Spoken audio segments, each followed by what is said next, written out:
शांति भोग किया जाता है, इस शरीर के माध्यम से ही संभव है। कहा भी है, शरीर माध्यम खलु धर्म साधनम, अर्थात प्रत्येक कार्य संपादन करने का साधन यह शरीर ही है। इस शरीर में दो प्रकार के साधन हैं, जिन्हें बाह्यकरण व अंतःकरण के नाम से जाना जाता है। बाह्यकरण के अंतर्गत हमारी ज्ञानेंद्रियां एवं कामेंद्रियां आती हैं, जिनका व्यापार की ओर अर्थात संसार की ओर होता है। बाह्य विषयों के साथ इंद्रियों के संपर्क में अनंतस में आत्मा का निज अंतःकरण के नाम से जाना जाता है। यही अंतःकरण चित्त के अर्थ में लिया जाता है। योग दर्शन में मन, बुद्धि, अहंकार, इन तीनों के सम्मिलित रूप को चित्त के नाम से अभिहित किया है, परंतु वेदांत दर्शन अंतःकरण चतुष्टय की बात करता है।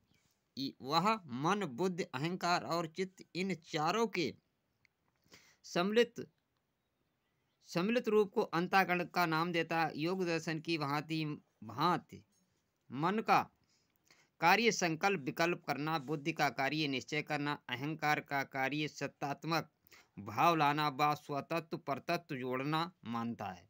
साथ ही वह चित्त का कार्य स्मरण कराना मानता है। व्यवहार में मन, बुद्धि और चित्त को प्राय पर्याय के रूप में प्रयोग किया जाता है। सांख्य में बुद्धि तत्व को चित्त के अर्थ में ही लेता है। चित्त का स्वरूप अत्यंत विलक्षण है।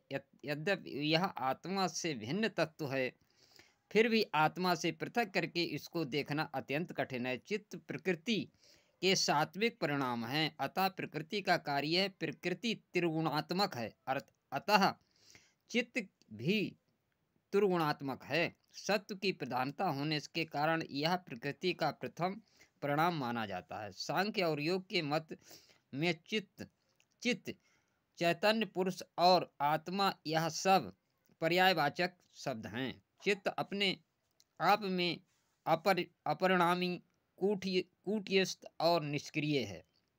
इसी चित्त अथवा पुरुष तत्व को भोग और मोक्ष देने के लिए इसके साथ प्रकृति का संयोग होता है।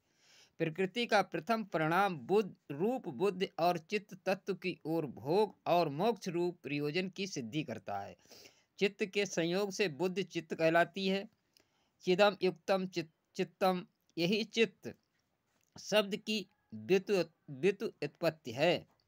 चिद युक्तम का अर्थ है कि पुरुष के संपर्क से बुद्धि चेतनवत हो जाती है, इसीलिए उसे चित्त कहा है। चेतनवत